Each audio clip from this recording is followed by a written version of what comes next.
¿Alguna vez te has encontrado en una situación donde tuvieras hacer algo que no creías que podía ser?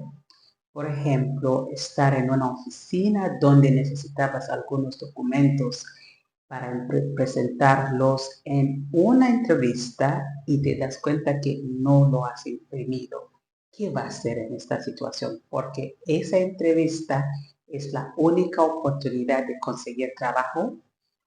Para mí, mi situación difícil ha sido cuando llegué al Ecuador y no podía hablar en español. Chao y bienvenidos a las historias de la africana en Ecuador. Me llamo Dorcas Glader. Hace un ratito que no he subido un video aquí en mi canal del español porque no tengo abonadores y los 14 abonadores que tengo no regresan para ver mis contenidos. Entonces, esto es solo mi persona tratando de mejorar y evolucionar en mi hablar y aprendizaje de la lengua español. Así que a mí no me preocupo, estoy más bien comprometida con los otros idiomas que estoy aprendiendo. Pero de vez en cuando voy a regresar aquí para hacer videos en español para no olvidar mi español.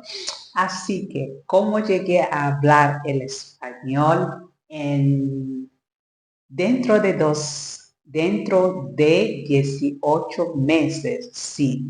Cuando lleguemos al Ecuador, yo no hablaba nada, absolutamente nada del español, solamente los saludos. Y el saludo más que me recuerdo era buen día, buenos días y algunos números, porque había descargado la aplicación Duolingo y cuando lleguemos aquí nos dimos cuenta que no habíamos aprendido nada, ni yo ni mi esposo. Bueno, estos días, si usted consume o pasa mucho tiempo en YouTube, te darás cuenta que según o conforme a tus actividades en YouTube, YouTube te da las publicidades según tus intereses. Para mí, como aprendedora de idiomas, me dan publicidades muchos de las aplicaciones para el aprendizaje de cualquier lengua y de cualquier idioma, digo lengua, pueden ya descifrar de cuál idioma estoy hablando. Pero una publicidad me llamó la atención cuando dijeron que uno aprende y aprende y aprende, pero al momento de hablar uno como se bloquee o uno se enfríe y no puede hablar, y eso es porque aprendemos demasiado teoría y poco o poca práctica. Y yo estoy de acuerdo con esa publicidad porque en mi caso yo no tenía tanto tiempo ni de absorber las reglas gramáticas del idioma español. Entonces me tocó comenzar a hablar tan pronto que posible.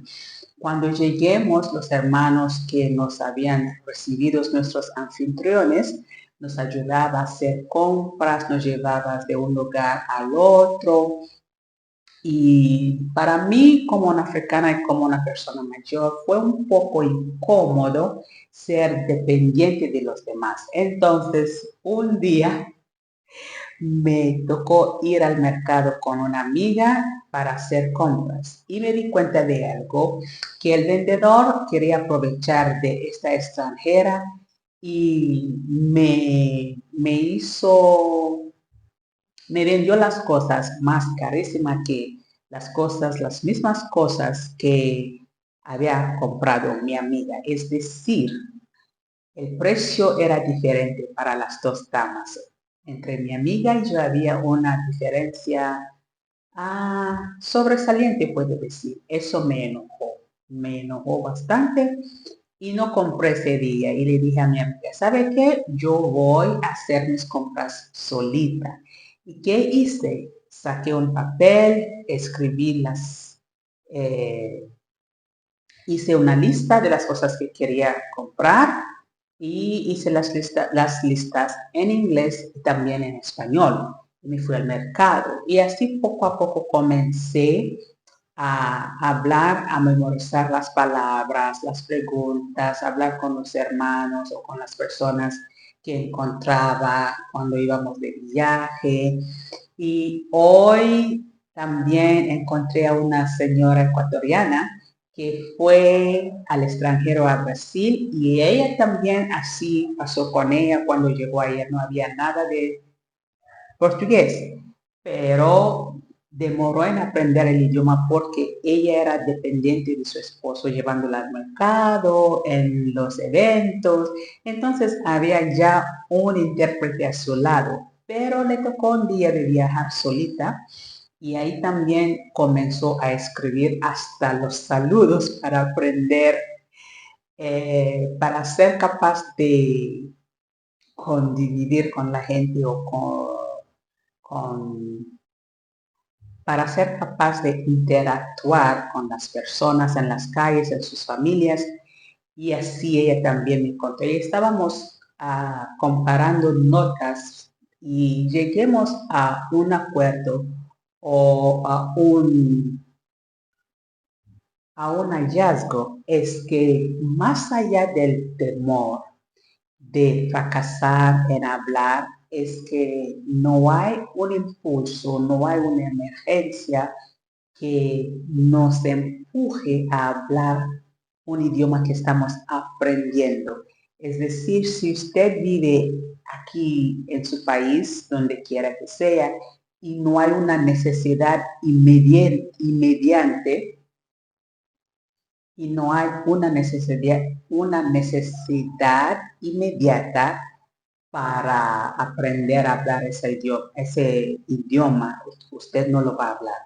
Eso es lo base, eso es todo, diré yo, eso es todo, porque cuando hay una necesidad inmediata, usted será obligado a abrir la boca y hablar.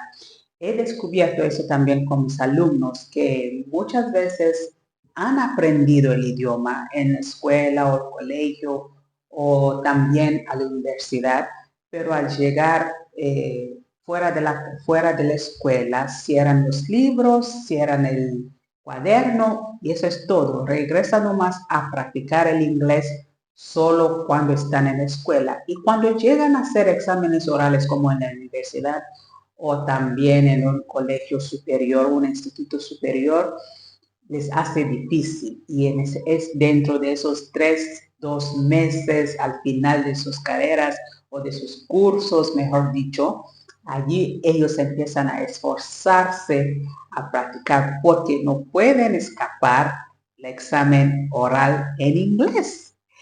Y para mí, yo pienso que a veces no sabemos el por qué estamos aprendiendo el idioma. Si no hay interés, si no hay pasión, si no hay sobre todo la necesidad de aprender un idioma, muchas veces el desarrollo del aprendizaje es demasiado lento porque no hay motivación.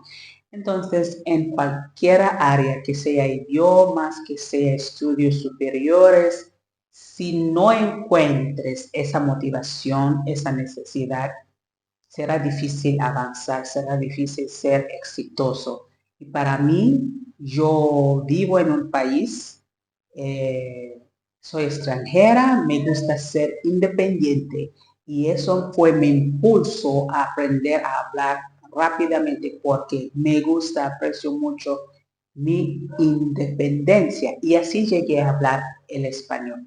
Si les haya gustado esa motivación directa, no olviden de inscribir, no olviden de abonarse a mi canal, dejarme sus pensamientos en los comentarios y nos veremos muy pronto. Gracias.